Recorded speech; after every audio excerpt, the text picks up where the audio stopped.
Greetings, Fright fans, and welcome to day 24 of our Howling Halloween countdown. I'll tell you, it's an appropriate day because tonight is actually the full moon. That's right, it's a full moon outside tonight as I shoot this, and so it's a perfect night to talk about werewolves, and that's what we're going to do. Yesterday we talked about Kolchak's The Night Stalker, which is a fun werewolf action, one of my favorites in the werewolf genre, but tonight we're going to pick another one at random here. So we'll reach into our pumpkin and see what tonight's movie's going to be. It's hot in here.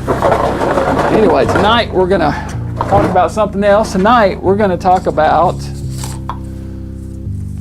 this is a fun one. Tonight we're going to talk about Werewolves on Wheels. In 1966, Roger Corman directed and produced The Wild Angels, and in the process, a new genre was born, the biker film. Tons of imitators would follow, including Easy Rider in 1969. Tonight's film is another entry in that genre, Werewolves on Wheels. Shot in 1971 and directed by Michael Levisk, Werewolves on Wheels follows the biker gang Satan's Advocates as they cruise through the desert, riding from town to town looking for good times and trouble. They stop at a gas station to fill up, and after having a little fun with the attendant, their resident fortune teller, Taro, played by Deuce Berry, predicts misfortune ahead.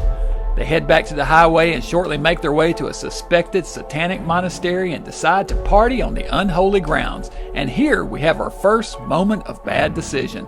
Despite the prophetic warnings of doom, they intentionally party on the grounds of the suspected satanic temple, even mocking Satan in the process. They are surprised when a group of monks, led by a monk named One, played by Severin Darden, arrives bearing bread and wine. They gladly partake of the monks' hospitality and drink until they pass out. One member of their gang, named Helen, played by DJ Anderson, wakes and wanders alone to the monastery in a trance. The rest of the gang wakes shortly thereafter, and their leader, Adam, played by Stephen Oliver, is furious to find his old lady missing. They charge into the monastery to find the monks performing a satanic ceremony. Helen is dancing naked on the tabletop, still in a trance. They attack the monks, beating them up, but in the process, the monks mark each with a bit of ash. They escape and camp for the night, and that's when trouble strikes again, when they tempt fate once more by mocking the monks. Another bad decision. They're drinking and partying again. This bunch just can't seem to do enough of that, when a couple who has wandered off alone are attacked and killed by a werewolf. It turns out someone in the group, cursed by the satanic cult, has changed into a werewolf and attacked their own members, marked for death by the cult.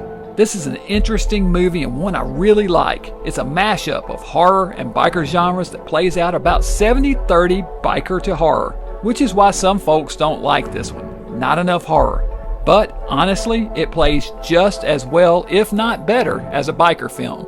The title is a bit misleading as it conjures images of an entire gang of biker werewolves, when there is actually only one werewolf on a bike.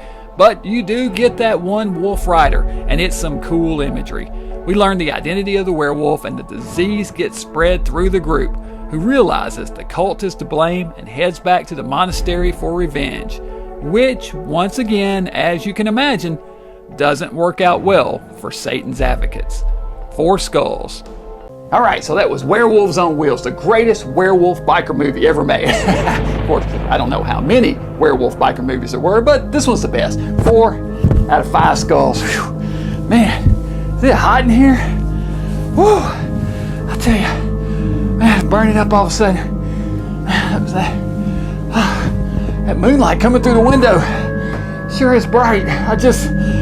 Oh, my head. Oh, I can feel myself changing.